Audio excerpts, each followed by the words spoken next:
यह कहानी एक महात्मा जी की है। उनके 4 शिष्य थे। वह चारों ही महात्मा जी के आज्ञाकारी थे, मगर वह चारों ही मंद बुद्धि के थे। एक बार की बात है, महात्मा जी उन्हें किसी अपने गांव से दूसरे गांव में उन्हें यात्रा के लिए अपने साथ लेके जा रहे थे।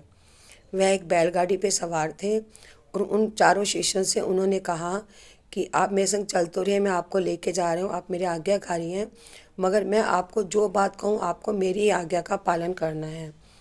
तो चारों शिष्य कहते हैं ठीक है। वह महात्मा जी की हर बात को मानते थे, उनकी हर आज्ञा का पालन करते थे। महात्मा जी ने कहा जो भी चीज़ रास्ते में नीचे गिर जाए आपको वो उठानी नहीं है। चारों शिष्य कहते हैं ठीक है। चारों शिष्य थे आज्ञाकारी। अब महात्मा जी बैलगाड़ी पर चलने लगते हैं, चारों शिष्य उनके संग चल जाते हैं। जब रास्ते में ऐसा होता है महात्मा जी को नींद आ जाती है। नींद आ जाती है तो महात्मा जी के सिर से पगड़ी उतरकर नीचे गिर जाती है।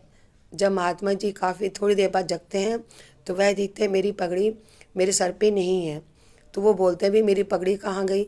तो वो देखते हैं कहीं पीछे रास्ते में दूर कहीं दिखाई दे रहा होता है बैलगाड़ी से गिरी पड़ी है।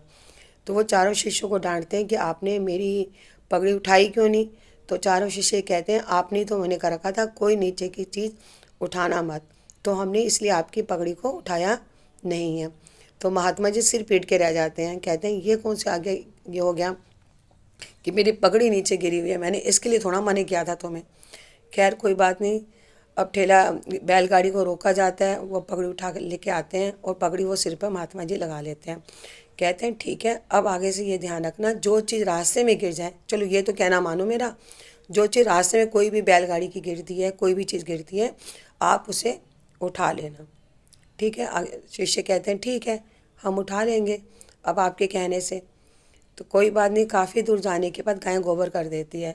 अब महात्मा जी ने ये कह रखा होता है जो चीज़ नीचे गिरे उठा लेना। अब वो गोबर उठाने पहुंच जाते हैं। तो कहते हैं महात्मा जी सिर्फ फिर पीटने लग जाते हैं, कहते हैं मैंने तुम्हें गोबर के लिए थोड़ा बोला था कि गोबर उठा के ले आना, तुमने लेके गोबर भी उठाने लग गए। अब वो कहते हैं महात्मा जी हम आपको ही तो आगे कहना मान रहे हैं, जैसे आप कहते हैं तब वैसे हम आपके आगे क्या कहना मान लेते हैं। खैर कोई बात है, महात्मा जी बड़े परेशान हो जाते हैं कि मैं चारों पागलों को ले क्यों आया अपने साथ, मेरी यात्रा और ये ख़राब कर रहे हैं। अब चारों शिष्य से कहते हैं ये देखो अब मैंने सूची बनाई है, इस सूची में मैंने ये लिखा है जो जो सामान नीचे गिर जाए बाई चांस, रास्ता भी लंबा है, तुमने उस चीज़ को उठाना है, दूसरी चीज़ें तुमने नहीं उठानी है रास्ते में से। कहते हैं ठीक है। अब बैलगाड़ी आगे चलने लग जाती है।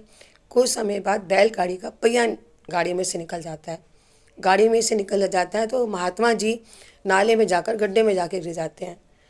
अब महात्मा गांधी जी का महात्मा जी ने उस सूची में अपना नाम नहीं लिखा था, उस सूची में महात्मा जी ने अपना नाम नहीं लिखा था। अब चारों शिष्य क्या कहते हैं पहिया तो उठा लाते हैं, कर देते हैं सही, मगर महात्मा जी को नहीं उठाते हैं। तो महात्मा जी चीखते हैं मुझे निकालो मुझे निकालो मुझे निकालो। चारों शिष्य कहते हैं हम आपको कैसे निकालें, आपका तो सूची में नाम ही नहीं है। तो वो तो फिर चीखने चिल्लाने लग जाते हैं भी मुझे नाले में से निकालो, हो क्या गया पागलों।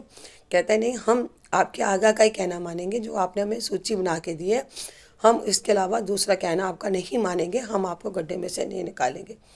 आखिरकार महात्मा जी को सोचते हैं, इनसे कहते हैं कोई मुझे कागज़ पेन ही दे दो। अब वो कागज़ पेन उन्हें दे देते हैं, चलो कोई बात नहीं जी। वो तब अपना सूची में नाम लिख देते हैं जल्दी जल्दी। अब तब जब देखते हैं महात्मा जी का नाम लिख गया सूची में, फिर वो उसे निकालते हैं। महात्मा जी कान पकड़ के ले आते हैं, कान पकड़ के रह जाते हैं कि हमने आगे से ऐसे मूर्खों को लेकर कभी ना चलो, इन मूर्खों ने मेरी पूरी यात्रा ही खराब कर दी है। तो कभी भी किसी को कहें या बोलें तो सोच समझ के बोलें कि हम बोल क्या रहे हैं और महात्मा जी कर क्या रहे हैं।